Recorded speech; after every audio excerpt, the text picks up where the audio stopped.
সকাল সকাল ৭.১ মাত্রার তীব্রতার জোরালো ভূমিকম্পে কেঁপে ওঠে তিব্বত। তবে এখানেই শেষ নয়। জোরালো ভূমিকম্পের ধাক্কা কাটিয়ে উঠতে না উঠতেই পরপর কম্পন হতে থাকে ওই অঞ্চলে। আন্তর্জাতিক সংবাদ মাধ্যম দ্য গার্ডিয়ানের তথ্য মতে প্রথম ভূমিকম্পের পর আরও ৪০টির ওপর বেশি কম্পন হয় সেখানে। তার মধ্যে ১৬টি কম্পনের মাত্রা ছিল ৩-এরও বেশি। ইতোমধ্যে ভয়ঙ্কর ভূমিকম্পের ক্ষত দেখা যাচ্ছে তিব্বতের শহরে। রাস্তার ধারে দোকান ভেঙে পড়েছে, ধ্বংসাবশেষ ছড়িয়ে ছিটিয়ে পড়ে রয়েছে রাস্তার উপর। ভূমিকম্পের উৎসস্থলের কাছাকাছি অঞ্চলে প্রচুর ভবন ভেঙে পড়েছে। সামাজিক যোগাযোগ মাধ্যমে ভাইরাল হওয়া ভিডিওতে ফুটে উঠেছে এই ধ্বংসযজ্ঞের চিত্র।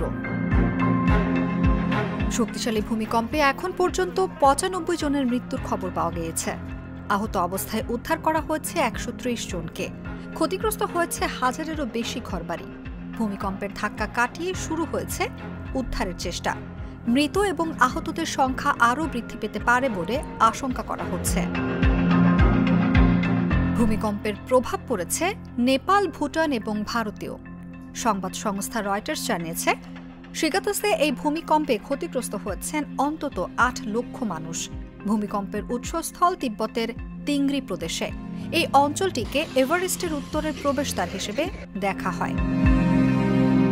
তিব্বতে ভূমিকম্পের উৎসস্থল থেকে প্রায় ৪০০ কিলোমিটার দূরে নেপালের রাজধানী কাঠমান্ডুতেও অনুভূত হচ্ছে কম্পন। প্রাণভয় বাড়ি ছেড়ে বেরিয়ে আসেন কাঠমান্ডুর বাসিন্দারা।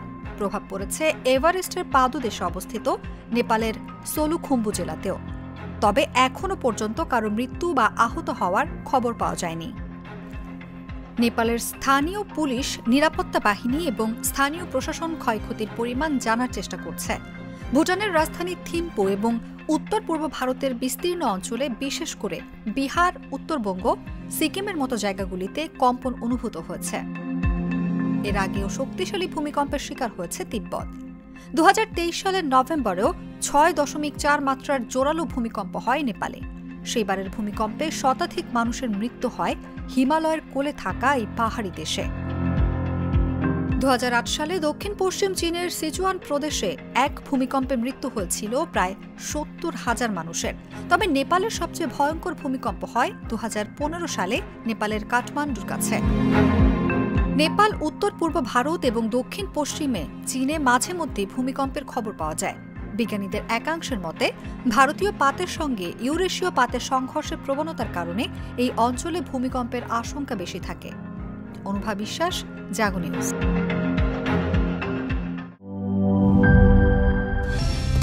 কালার এক্সপার্ট, জর্জ স্যাপ এবং মাইল্ড অন হ্যান্ডস টেকনোলজি সমৃদ্ধ অরিক্স ক্রিস্টাল ওয়াশ আপনার লন্ড্রি এক্সপার্ট।